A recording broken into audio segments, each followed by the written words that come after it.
divine tree that is worshipped by many generations of people in my village grows on the tall mountain located on the village's west. Apparently, the divine tree loves being watered by women's lustful juices. In order to garner the blessings and protection from the divine tree, the village will pick out a woman to serve it every month. Since young maidens are shy and reserved by nature, the juices they secrete aren't enough to satisfy the divine tree. In that case, the village will be plagued by misfortune and disasters.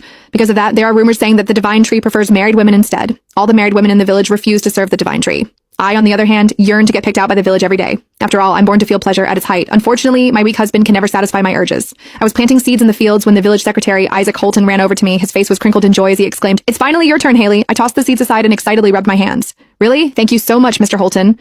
Isaac was pleased by my reaction. He gave me a once-over with his hazy eyes, not bothering to hide the lecherous glint in them. I wasn't bothered by his gaze, but the woman working in the next field shot a look of disdain at us before muttering, "She only married into the Emerson family some time ago, but she's already acting so promiscuously. Fred sure is unlucky to have a daughter-in-law like her."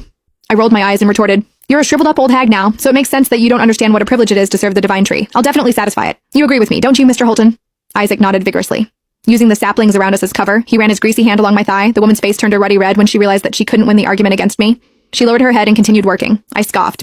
Joy bubbled in my heart when I thought of all the rumors about the divine tree. Our village was located in the western region of a massive mountain. A forest stood behind the village. The trees were so tall that they disappeared into the clouds. A divine tree in the forest had protected our village for thousands of years. The villagers would send a woman into the forest every month as an offering to the tree. The divine tree had to be watered by a woman's private fluids. If the woman didn't produce enough fluids and didn't satisfy the tree, a disaster would befall the village. It would also cause the wheat fields to shrivel up, so we would have nothing during the harvest season. According to the rumors, the tree's branches were thick and strong. There were also powerful vines wrapped around the branches that would send a woman over the edge of pleasure.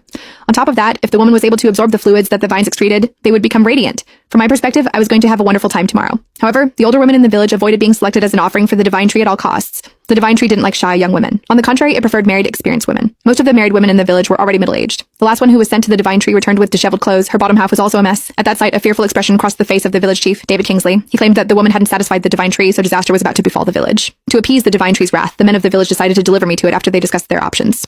I'd always admired the divine tree. My husband, Jack Emerson, was totally useless in bed. He would finish within minutes, robbing me of my pleasure. It was why I was absolutely ecstatic at the prospect of being able to serve the divine tree. I was brought to the hall to be cleansed. I was stripped naked, so the men in power in the village could scrutinize me. They discussed among themselves if I would be able to satisfy the divine tree. I didn't feel a single hint of fear under their predatory gazes. On the contrary, I puffed my chest out proudly. I was very confident about my own body, after all. The men gave me a mat and placed a boiled egg on it. I sat down on the mat in front of them and began to twist my hips. The men's eyes reddened as they watched me.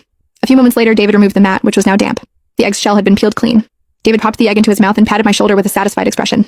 "Good job, Haley. The divine tree will definitely adore you." I smiled, feeling pleased. My body trembled as I exclaimed, "Don't worry, Mr. Kingsley. You can count on me."